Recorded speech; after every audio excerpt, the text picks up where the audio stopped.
I'm Suzanne Borden, Moment Magazine's Moment Live producer. Thank you for joining us for today's program, the Israel-Hezbollah Showdown, What's Happening Inside Israel, Lebanon, Gaza, Jordan, and Iran, with Aaron David Miller and Nadine Epstein.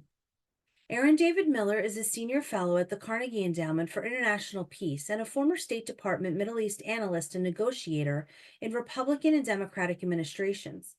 Aaron is a frequent commentator on CNN, MSNBC, NPR, and BBC, and his articles have appeared in the New York Times, The Washington Post, Foreign Policy, and Foreign Affairs. Aaron is an advisory board member for Moment's own Moment Institute Middle East Fellows Program. Joining Aaron today is Nadine Epstein, editor-in-chief and CEO of Moment Magazine and founder and executive director of the Center for Creative Change. Please welcome Aaron David Miller and Nadine Epstein. I'm so pleased to have Aaron David Miller with us today so that we can talk to him about the fast-moving events occurring right now in the Middle East. Thank you for joining us, Aaron. Thanks for having me, Nadine. Moment's a great organization, and you've done an extraordinary job in leading it. You should know that. Thank you. Thank you. So I'm hearing that Israeli military reserves are being called up as we speak. Is a ground invasion of southern Lebanon by Israel, is that imminent as far as you can see? I don't think it's imminent. I'm not sure whether or not the Security Cabinet has made a decision. I can see it as a possible option. I don't think it's a preferred option on the part of the Israelis. The experience that Israel has had in Lebanon from '82, when the then Begin government invaded the country, to 2000, when then Prime Minister Ehud Barak decided to withdraw to the blue line, the international border. That experience has been an incredibly unhappy one. And the obstacles and circumstances that confront the Israelis in any ground op, let alone a permanent occupation, sustained occupation of Lebanese territory, are increasingly fraught. Hezbollah is not Hamas. And I think it's instructive, at least, to point out that 11 months after the terror surge of October 7, Hamas survives, not as an organized military structure, but as a potent political force that will probably over time not be able to govern Gaza, but it will remain and be able, through intimidation and co-optation, to exert a significant influence over who or what ultimately does govern Gaza. Hezbollah is the most lethal non-state actor in the world. It has a repository of high trajectory weapons, anywhere from 150 to 200,000. Specifically, at least 400 precision-guided missiles that, if they were launched and if they were part of a saturation attack, Hezbollah could launch 3,000 missiles a day for several weeks. No air defense system, certainly not Israel, has ever encountered such redundancy and saturation. That could involve the deaths of hundreds, if not more, Israelis in major population centers, and the destruction of infrastructure, the electricity grid, water desal plants. So Lebanon is fraught for the Israelis. They've achieved tremendous tactical success over the course of the last week. They've degraded Hezbollah's comms. They've eliminated many of its senior commanders. They've destroyed hundreds of launchers and missiles. Question is, what is the long-term Israeli strategy to return the 70,000 Israelis who have been relocated as a consequence, partly of their own volition, partly because government was forced to create the security zone from the Lebanese-Israeli border south, which is one of Hezbollah's tremendous achievements. It's stunning to think that this organization has actually, through its own military potential, created a sizable area of Israel, which is essentially not a normal area. People can't live there. They can't do businesses there. Kids can't go to school. So that's the key now. How are the Israelis going to capitalize on the tactical successes that they've achieved over the last week? So Hezbollah is a formidable enemy even now, even though it's been weakened. And it seems like it seems so far the response has not been full blast. It's been still moderated. And why is that? Largely because destiny is geography is destiny. Takes 12 minutes for a cruise missile to travel from Iran to Israeli airspace.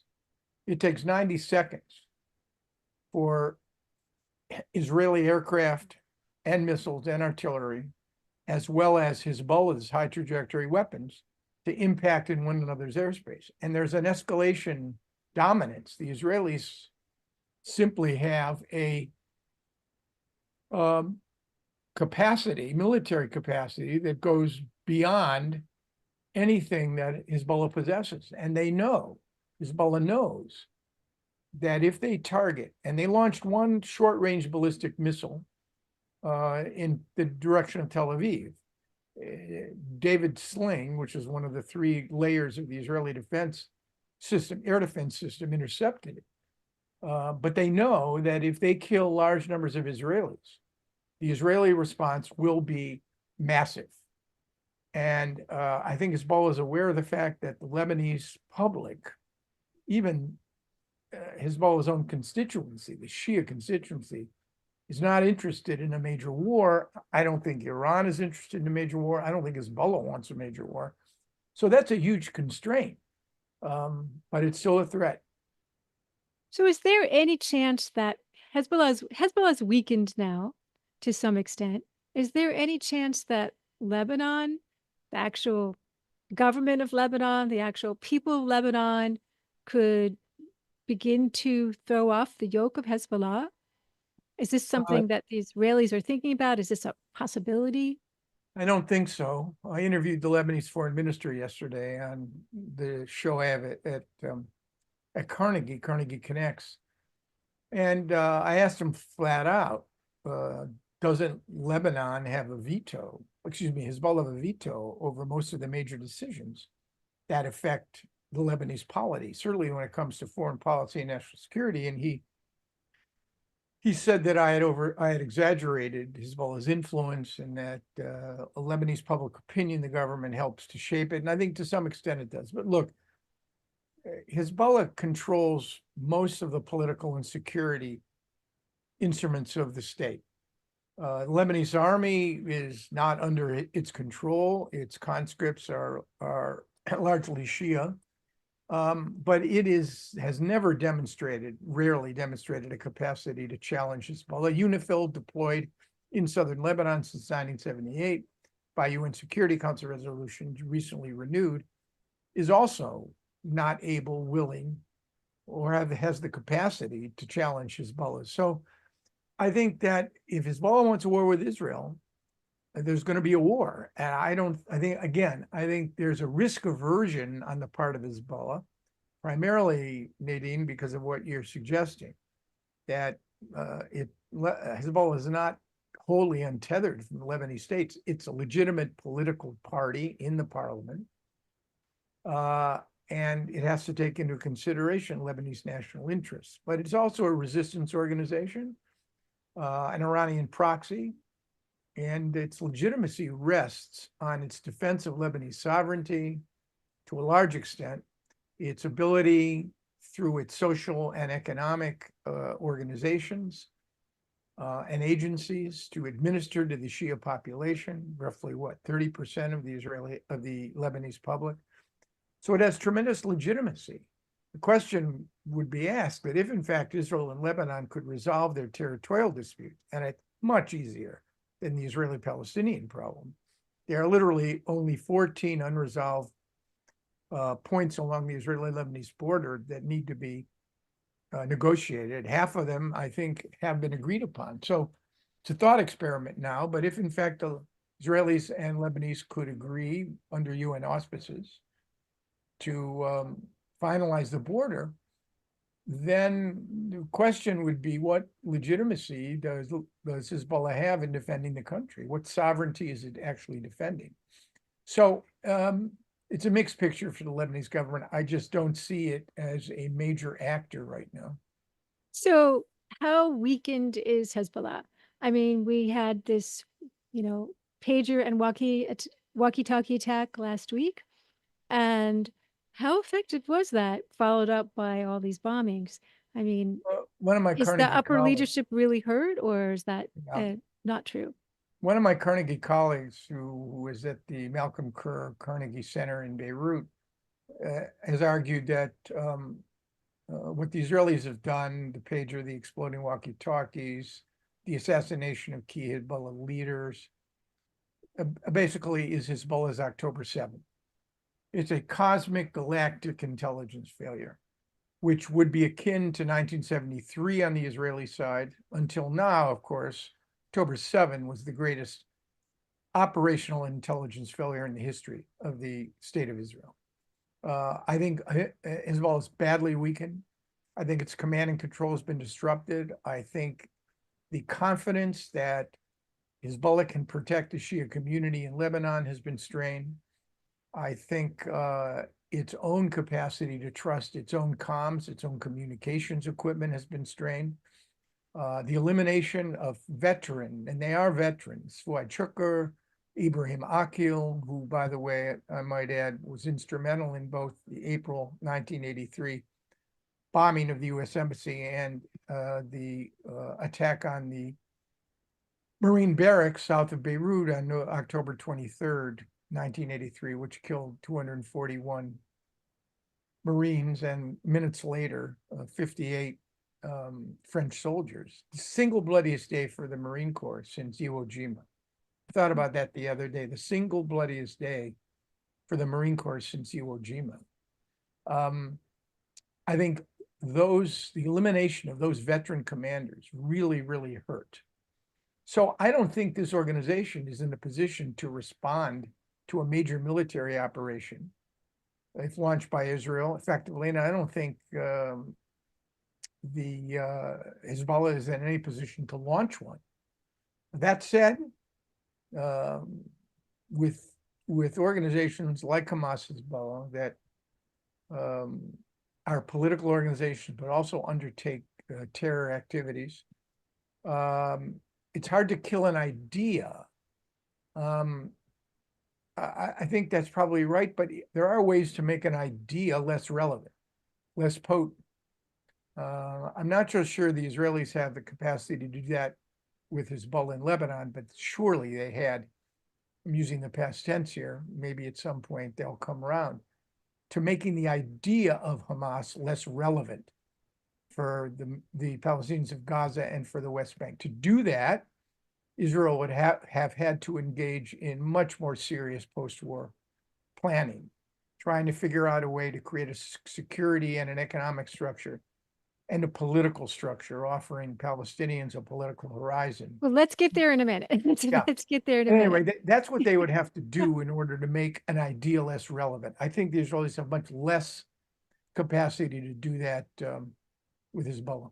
Well, I wanna follow up on that, but I'm a little curious, like, why now? I mean, obviously Israel's been preparing for war with Hezbollah for they've had wars with Hezbollah. They're more in a position to have a war with Hezbollah than they were with Hamas.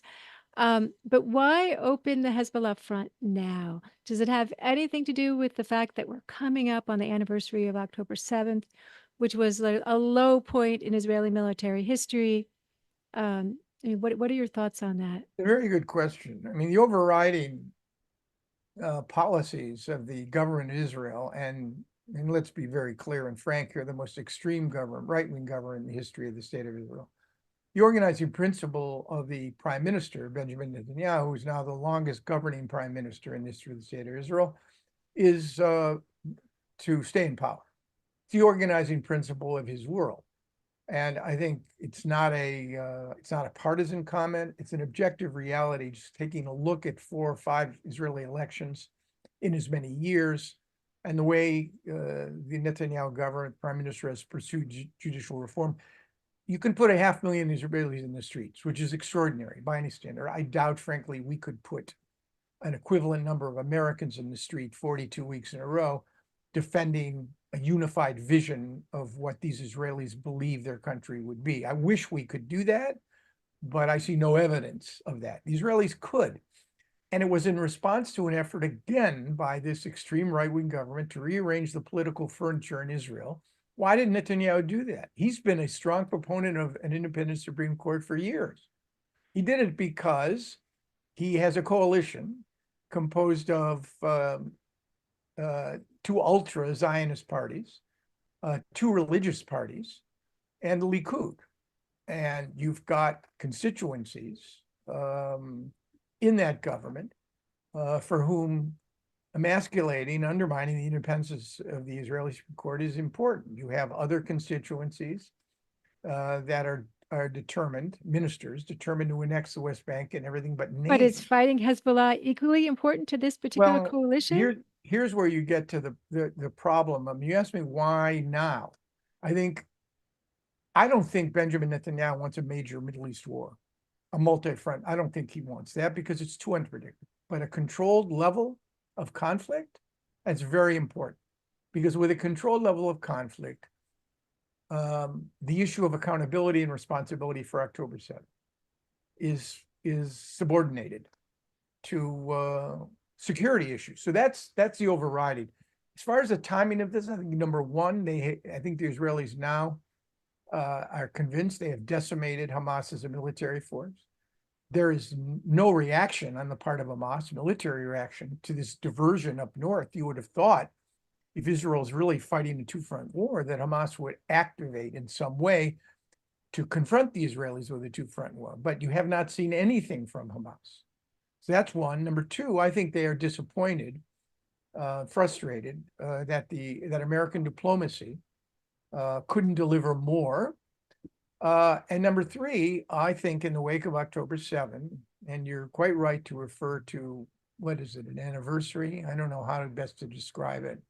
Marking a year, let's say marking a year of tragedy and horrors for Israelis and Palestinians soon, in another 2 weeks, less than. They are determined not to be reactive. Preemption and prevention is, it's always been a doctrine of Israeli politics and security doctrine, even against states. So I think they realized how weak Hezbollah was. I think the pager and the walkie-talkie enterprise, it's unclear to me why they acted when they did. The best explanation is, to use the words of an former Israeli general, we had to use it or lose it, because presumably they believe that Iran and or Hezbollah was on the verge of discovery. This capacity, what they've done, would have been saved for a major Israeli military action in Gaza, and this would have been the first day. You can imagine the chaos that would have ensued if Hezbollah was on the cusp of launching an actual attack. So I think all these things combined to create this new phase. The problem is, it's not a problem, just the analytical reality is I don't know where this new phase goes. A week of brilliant tactical successes, how are they going to translate that into something more permanent, more strategic, to return the 70,000 Israelis who are no longer living in the border towns and villages within, what, 3 or 4 miles of the Israeli-Lebanese border? I don't understand how they get there. They're talking about a ground operation. I'd have to think through why that would be a strategic benefit. The one explanation the Israelis use is this is diplomatic pressure on Hezbollah. The harder we hit them, the more the tendency will be for Hezbollah to comply. I think there's a logic in that. It's the so-called escalation to de-escalate. I think it'll work. It'll work in the sense that Hezbollah won't strike deep into Israel in any serious way, but they're not going to back down either. And that's the dilemma that the Israelis have. Or, Nadine, it may not be a dilemma.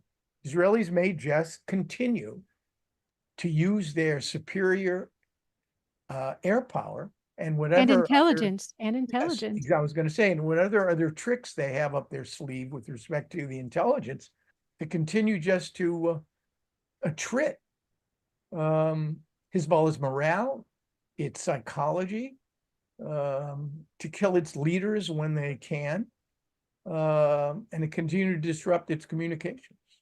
This may So be the show. that's interesting.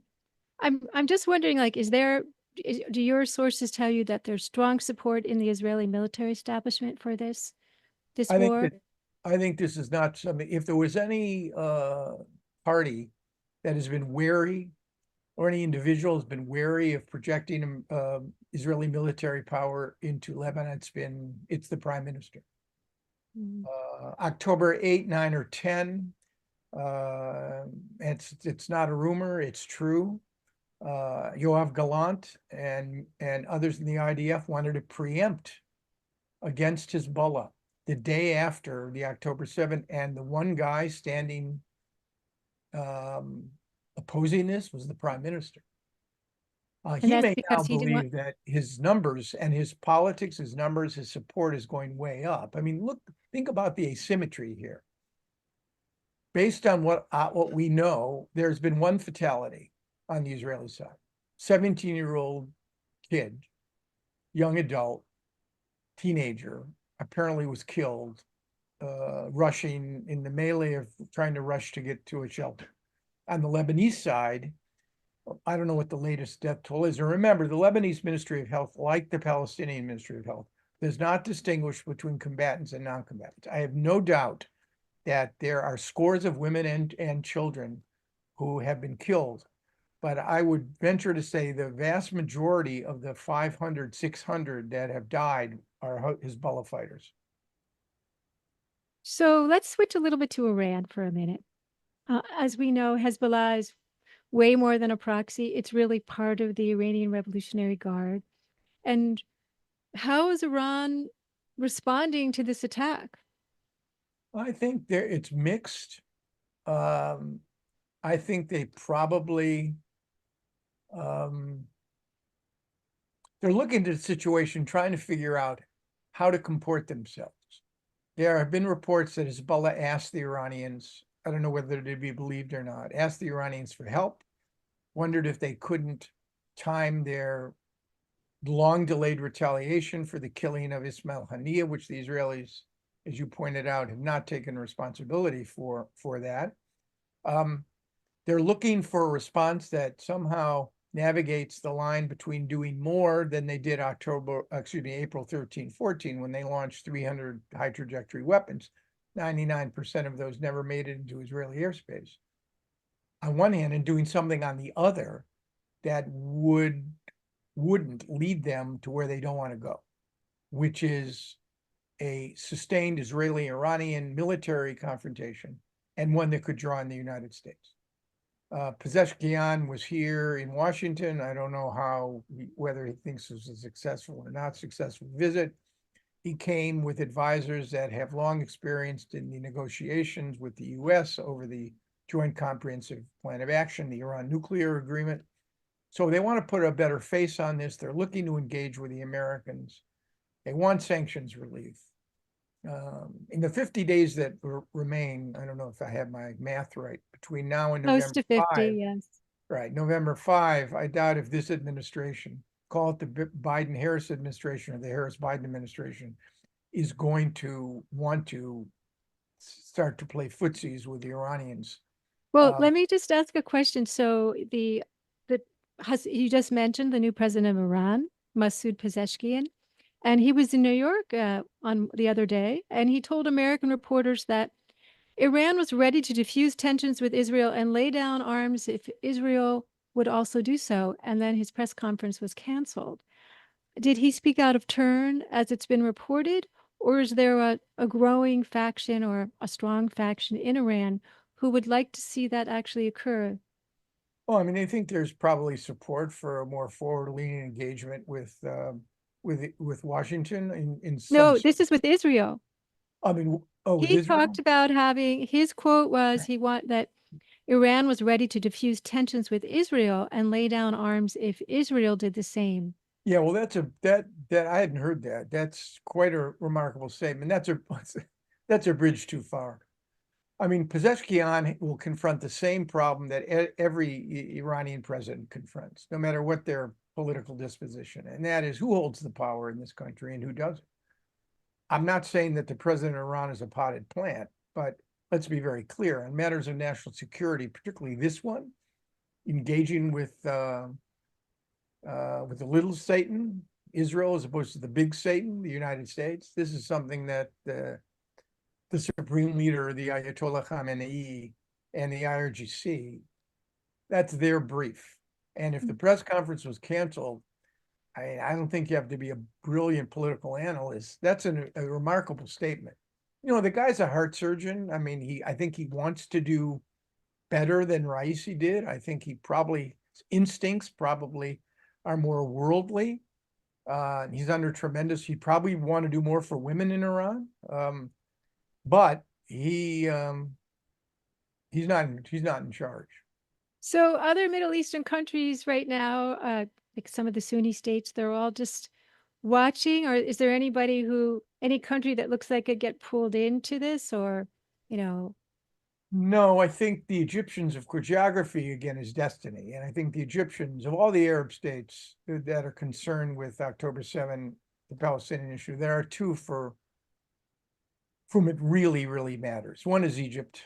Obviously, Hamas was started as a sort of derivative of the Muslim Brotherhood. Muslim Brotherhood. The Egyptians have a security and political problem. Gaza is on their doorstep.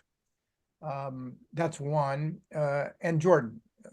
The Jordanians among the Arab states are probably the weakest, the most vulnerable, arguably longest and least defensible border with Israel, peace treaty.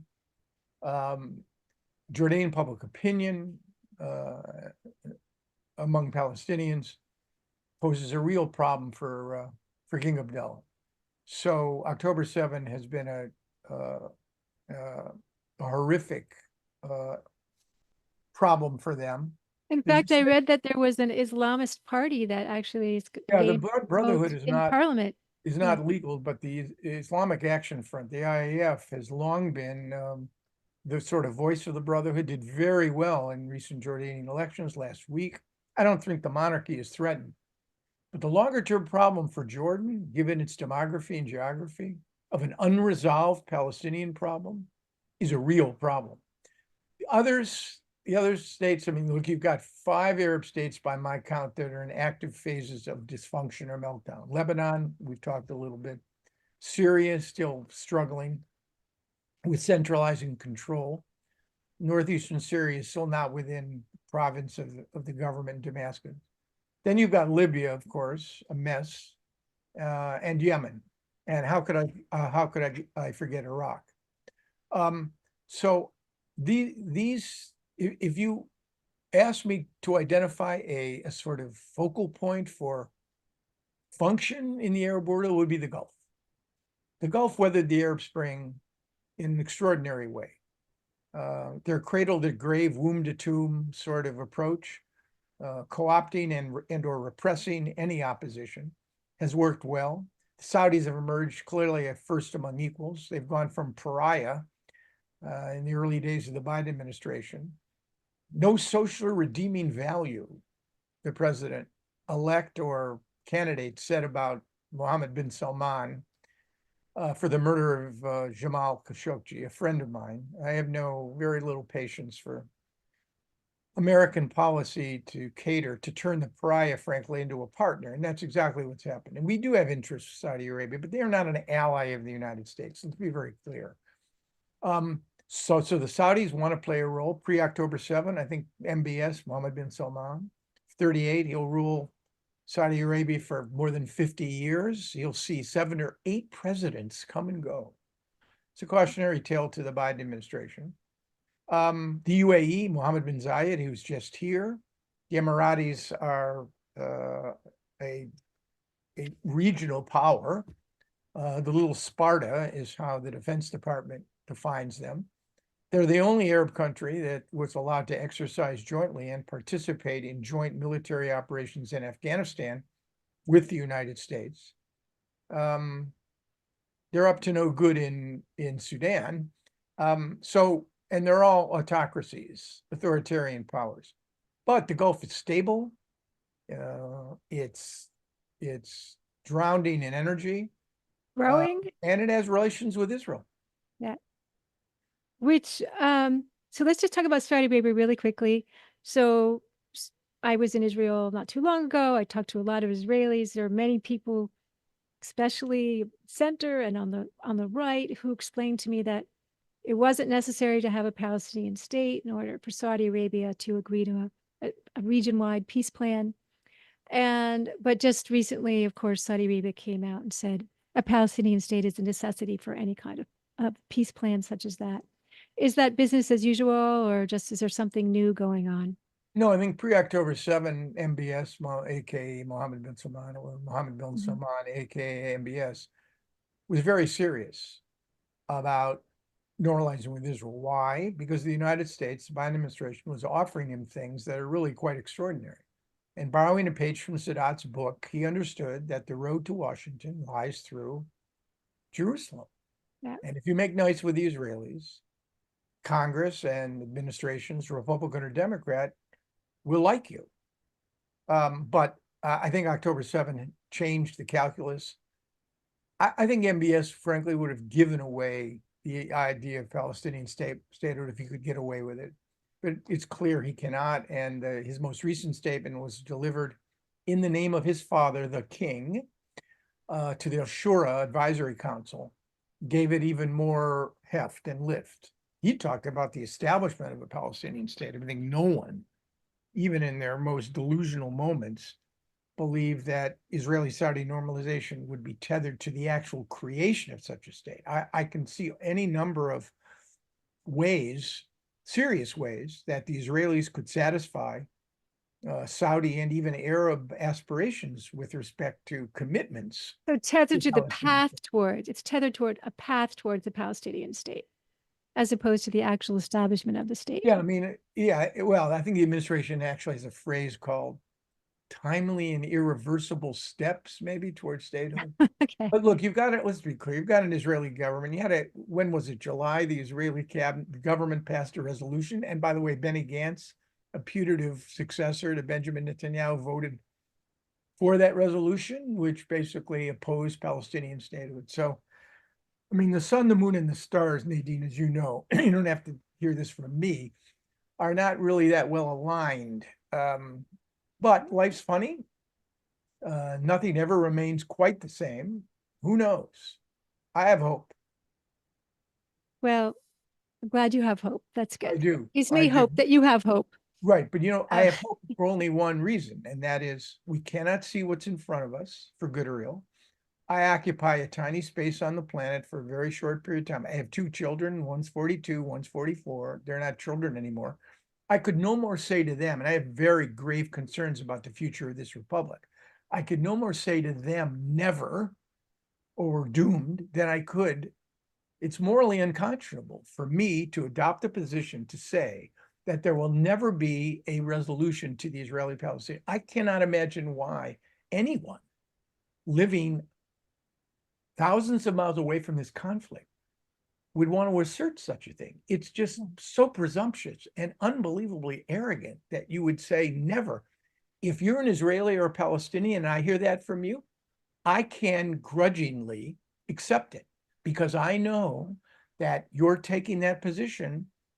Essentially, you will, for better or worse, live out the consequences of your actions. But hey, Chevy Chase, Scarsdale, I mean, Southfield, I mean, Northwest Chevy Chase, DC. I mean, people who are outside of the conflict, and there's a constitution in this country, and people are free to express their opinions, but they do so, frankly, with very little authority.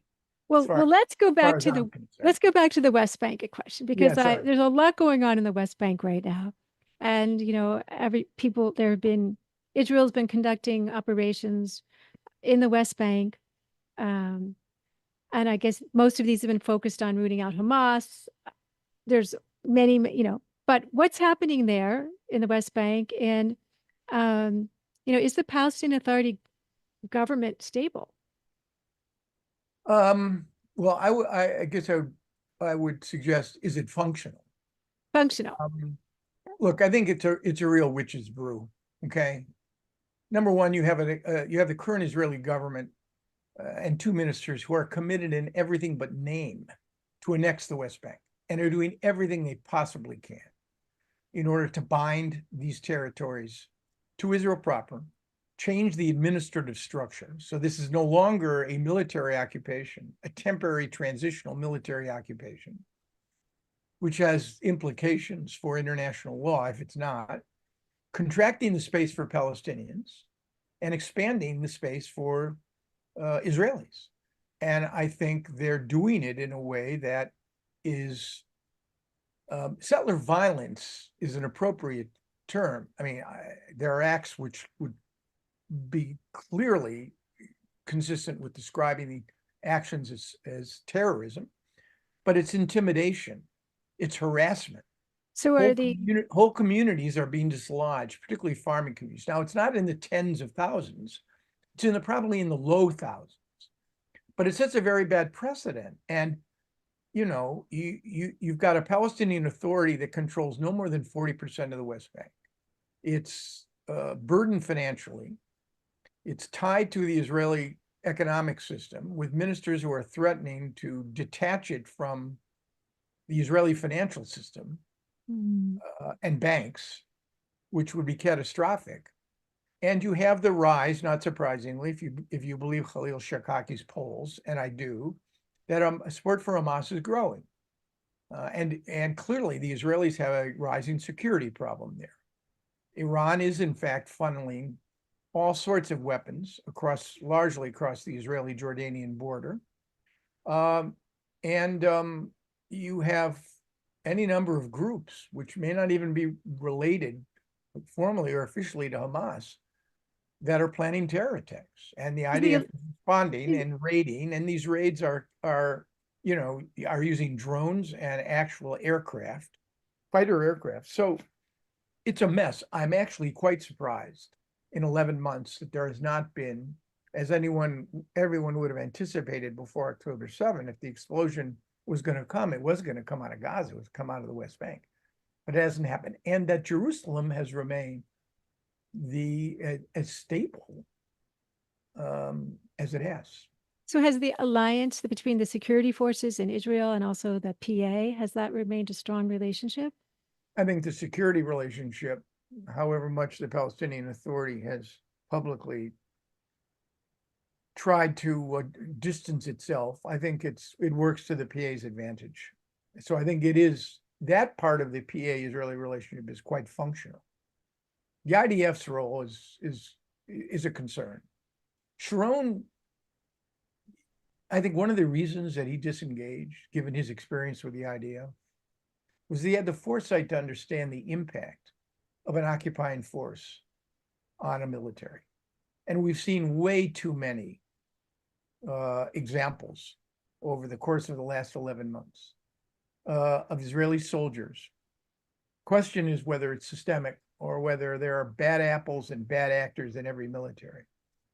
But there have been too many. And as long as it goes on, the hardening, the coarsening, that, not my own experience, I've never served, I've never fought, but I can only imagine the anger, the resentment, the fear that young Israeli soldiers the mix of emotions that have led far too many to engage in what the IDF would call conduct, to be sure, unbecoming of the IDF's moral or ethical standards. So it's corrosive and it corrupts. Well, the Israeli military is made up of so many different parts of Israeli society. And there are many parts of Israeli society that, feel very threatened or, are very angry. And I guess, so your feeling is that really the incursions and the trouble in the West Bank is really from these two particular ministers. This isn't something that's a particular interest of Netanyahu, but he's basically ceded authority. Yeah, he has to preside, accept, enable it. Yeah. He pays them off in annexation as corn. They threaten to bolt from the government or oppose this, that, or the other. Okay. And he basically gives them the margin to to maneuver. So for just months and months and months, and even before October 7th, so many people I know have told me the Israeli government is about to fall. This coalition is about to fall. It can't last. And it seems to me that it can last. And I'm wondering what you think about that. Nadine, you're a very good analyst. The reality is, yes, because the number that really matters is not 500,000. The number that matters is 64. This is a very tight-knit coalition, and the Knesset arithmetic works to the advantage of the right and the center right in Israel. Benjamin Netanyahu's numbers are up. He's now toying with the possibilities, put it out there, of replacing Yoav Gallant. The administration's, I think, key point of contact in the IDF with Gideon Sa'ar, who he believes, when it comes to the two issues that do jeopardize and threaten Netanyahu's hold on power. One is passing the budget, which they are obligated to do by March of 2025, or you have to go to elections. Or number two, manage the very explosive issue of conscription among the Haredim, which puts Benjamin Netanyahu at odds with his Likud party. Many of them who have sons and daughters serving in an 11-month war where reservist duty has been extended. But you can't beat something with nothing. And there is no effective opposition that I can see that has the numbers. And as long as the war goes on, and the polls seem to suggest that most Israelis grudgingly maybe accept the need for some sort of action against Hezbollah. As long as that goes on, government is legally constituted to stand until 2026. I would go out on a limb here, take a flyer, to go on a limb to say that we probably will have an election, an Israeli election, I would think, in 2025. But Okay. not anytime soon.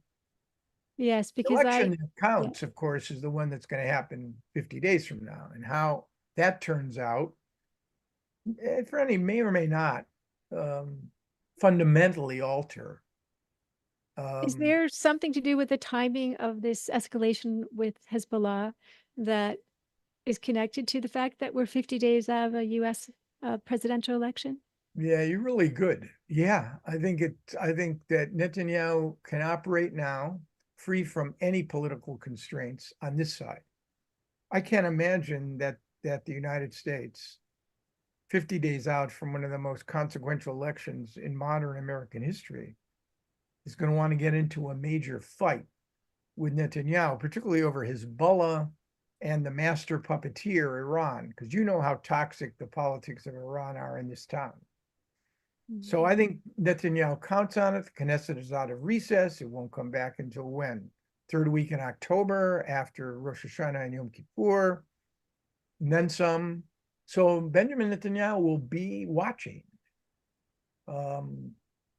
November 5. And I think we could both agree, maybe you wouldn't, that if in fact Benjamin Netanyahu could vote in this republic, I think I know at least who I think he would vote for. Well, we never know, but it's a good, I get your guess. Right. So one last question. I know we've kept you for a long time, but I'm just wondering, how dangerous is this escalation for Israel internationally? Or is there just so much going on in the world that doesn't matter? You know, you have to, I mean, it's hard to know when you're caught up in the whirlwind. Israel's brand in the international system has, to say that it's taken a hit is an understatement. And there are any number, we could spend another hour discussing why that is. Can it recover? You know, I interviewed on my show the dean of Princeton School of SPIA, and then the dean of Columbia of SIPA, Amani Jamal at Princeton is a Palestinian American, and Karen Yarhimilo, the dean of Columbia's SIPA, is an Israeli American. And if you listen to those two, it's a model of how Israelis and Palestinians and how Americans should talk to one another about the Israeli-Palestinian conflict. I think, forget the international issue. Has Israel's brand taken a hit in the US? That's the core question. Have would the argue- three basic elements of the US-Israeli relationship that has kept it unique all these years: high coincidence of values, high coincidence of interests, and a strong base of domestic support. How fraught in this country are those three elements which have provided the foundation of a remarkable relationship? I think these three things are under more stress and more fraught than at any point in my experience in the US-Israeli relationship. Now, will it all matter? Will a change in generations, will growing identification with something called the Palestinian cause, which has proliferated and exploded?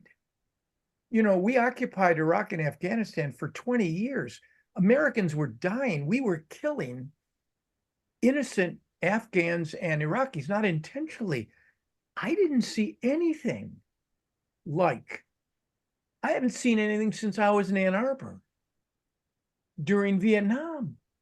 How do you account for this? And by the way, what we saw was not what I would consider holding in your heart and your head the traumas of both peoples. It was not that at all. It might have been that way for a couple of weeks after October 7, but let's be clear. This became a single screen, certainly by the time the Israelis launched their ground campaign in late October. It was all Palestinians. It was genocide. It was river to the sea. It was intersectionality. It was Black Lives Matter. I gave a couple talks at universities, all of which will became nameless or remain nameless. I was rivered to the sea at one of them. And during a discussion with a student, he said to me, you know what, other than racism, do you know what the other ism here is that is really alive and well on campus? I knew, but I'd let him answer it. Colonialism.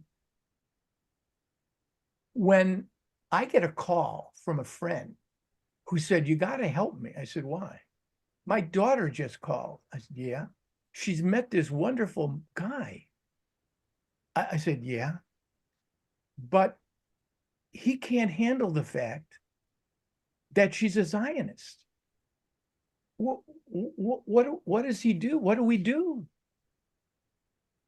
I mean, seriously?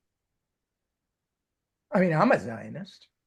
There are a lot of manifestations and permutations of this, but all of this is now ground up in the argue culture in which we now live. And I fear greatly, I really do, that people aren't thinking empathetically. They're not thinking, it's all a morality play. It's the forces of goodness, the Palestinians, against the forces of darkness, the Israelis. Now, keep in mind, we haven't even talked about anti-Semitism, and we can go on for a while, I'm sure, on that topic. But it's still not fashionable in this country to be anti-Semitic. Let's be clear. But I worry about the whole how this issue is being discussed. And I understand, given the exponential rise of Palestinian deaths, the scores of thousands of Palestinians who were killed in Israel's efforts to prosecute a war against Hamas that embedded its assets under civilians, around civilians, in civilian population centers. I get all that. And I think that motivated a lot of students and young people. Right. I just want to offer that I think this is really the first series of wars that have been played out live on social media. And That's a very good point. you can't underestimate No, you the can't. power of social media. I mean, every conflict, so many deaths, you see them on social media. So many, and social media is so uncontrollable for what, you just don't even know what to trust. But basically this whole generation, many generations, including my generation, our generation, your generation, are all watching the war unfold minute by minute, live or Right. almost live, or it appears to be live. And it's Right. such I a get different experience for humanity. How do we grapple with that? And that's a really important question. it is, and I'm not sure whether or not, I mean, the broader problem is how can you have effective self-governance in a democratic republic when sources of information, when millions of Americans disagree with millions more on basic facts. All right. I mean, it can't be, can it? That, look, I'm 75, right? So it's a generational thing. Can it really be that the demographic of 18 to 29-year-olds are actually getting their news? Tell me it ain't so, Nadine. From TikTok? Can it actually be I think much younger. But this is another much younger? Or conversation. or even Facebook, or even formerly Twitter? I mean, just one example. On October 22nd, 1962, Jack Kennedy addressed the nation, the height of the Cuban Missile Crisis. I was 12 at the time. He spoke for an hour. Okay. Mhm. There was no 3-day buildup of journalists with laptops telling you what the president was going to say, what he might have said, what he should, and no 3 days afterwards. My folks had to listen to Kennedy for an hour. They had to make up their own minds without the benefit of influencers and contracted out And networks. video and video and video and video. They had to think for themselves. Why, when we have more access to information at any time, literally at the tip of your fingers, are we dumber and lazier with respect to trying to understand complicated problems? I don't have an answer. Why? Well, How come? What's happened? People I won't think, think for themselves. They want others to tell them what to do. I just don't get it. and nor do we all come with all understanding of all the history, and there's so much here. And I feel like there's a whole conversation about the recurring paradigm of colonialism to be had about Israel and the Middle East. And it's a very powerful one. And it's one, maybe another day you and I could have that conversation, because it's a lot of deep things. This is not a new conversation, but it's taken on new force Right. over the last few years, and especially over the last year. And I Right. I feel like agree. we should explore it. We should. And I would only conclude by saying the only useful deployment of the phrase river to the sea, in my judgment, is what do you do with the 15 or 16 million humans, Israelis, Palestinians, that live between the river and the sea? What do you do with them? What kind of political structure do you create? I mean, I know people think that the two-state solution has gone the way of the dodo. I get that. But I have to say, after what I've seen over the last year, separation through negotiation remains the only tractable way to deal with the anger and the vulnerability that has emerged. And I worry, Nadine, that when this is all over, or when it winds down, Israelis and Palestinians are going to look at each other and they're going to say, the problem isn't that we don't understand one another. Problem is that we understand one another only too well. And the space for any kind of Okay, well, we agreed earlier that you had some hope in this matter, and I I want to do. just end on a moment of hope because, I was in Israel a few months ago. I spoke to around 70 people. I found that, and I did talk to some Palestinians, but not that many, but that almost many, many people I spoke to believed that a two-state solution was really the only solution, although many of them, most of them, almost all of them believed it wouldn't happen now. But in the long run, there was a space there to explore it. Yes, So I think that's a very important thing to remember. And maybe it's a good place for us, a good it is. place for us to end today. I'd only close with Jack Kennedy's description of himself as an idealist without illusion. All right. That's where I think we should be. Never give up on the fact that things can change. But I just want to thank you so much today for your wisdom about what's going on right now and the overview. I learned so much. It's very helpful.